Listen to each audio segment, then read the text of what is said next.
Hello, my name is Eva Schiffer, and today I would like to show you how we use the new NetMap method to better understand communication around avian influenza, and especially how we found some rather scary communication breakdowns and corruption hotspots in the countries that we worked in.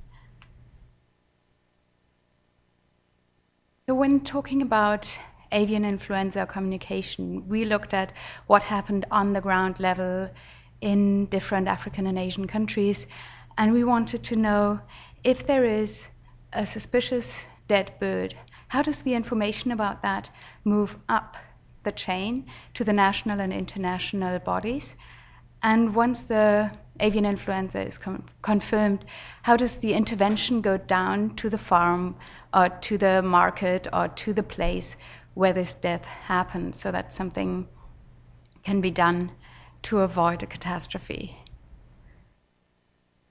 And the case that I'll present today is from Ghana, where in the frame of this research project, we had a kickoff workshop using the NetMap method to draw these communication networks from the farm to the international and from the international and national bodies down to the farm level again. And we used the NetMap toolbox. And when I say toolbox, I'm actually talking about a physical box with stuff in it, because very often when people hear the word toolbox, they think, oh, is that something on the computer? But we are actually using tools, or I could even say toys, to find out what's happening on the ground. And the way it goes is that first question is, who are all the actors that are involved? You put all these actors on a map, their actor names, and color-coded by the organization that they belong to. The next question is, how are they linked? So how does the information move from the dead bird to the next level and then up to the next level? And how does the intervention come down? What are their goals? What are their strengths? What is their mission? And how influential are they? And to indicate how influential they are, we put the actors on little influence towers. So every actor card has a tower made out of checkers pieces next to them, according to how strongly they can influence that this actually works.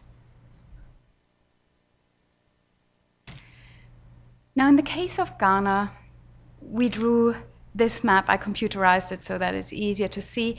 And you can see all the black dots are places where birds can die. So you have your urban small farm, you have your peri-urban big farm, you have your border veterinarian who might meet traders whose birds have died. And then the links, in this case, are just all the links of information going up to the authorities. And to pick out one specific case where we found a scary communication breakpoint, we looked at the rural small farm, which is the black dot at the bottom of the right-hand corner cluster. So if a bird dies there, you see that there's a lot of communication in this cluster. We could also call it gossip, because in this cluster, what do you have? You have the teachers, the opinion leaders, the district assembly person, a lot of people who all talk about the bird that farmer X had on his farm, but nobody can do anything. And then there's this one actor, and that's the animal health technician, who's the only one who can move the information up to the district level. And in the Ghanaian case, one dangerous thing that we saw was that there were far too few district health technicians to perform this role. And it might be that with all the gossiping on the community level, there would be far too much time for the disease to spread before something actually happened. But the most scary thing, and that was scary for everyone sitting around the table and drawing that, for the agricultural ministry people, for the people from the farms, from the trade associations, was the corruption hotspot at the border.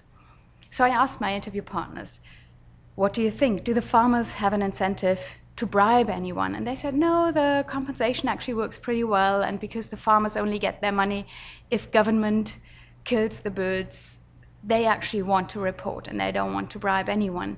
But it's a completely different story with the traders, because there's no compensation for the traders, and they all trade with live birds, so they're just as contagious as on the farm. If a trader has suspiciously sick or dead birds, the most rational thing to do is to bribe the border official, cross the border, sell the birds somewhere where nobody knows you, and run back, starting a regional catastrophe. And that was something, when we sat around the table and looked at that, where everybody just looked at each other and shook their heads and realized that there was something that needed serious attention. And I think one of the reasons why it hadn't gotten that attention before was because avian influenza is an agricultural theme. So everybody in avian influenza is interested in farmers.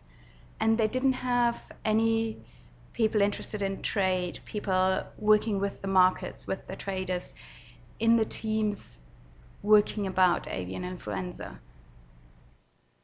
So this is just one example of how getting groups together and letting them draw networks together and discuss their network knowledge can lead to surprising insights, even though it's just the knowledge of the people sitting in the room. Thanks a lot.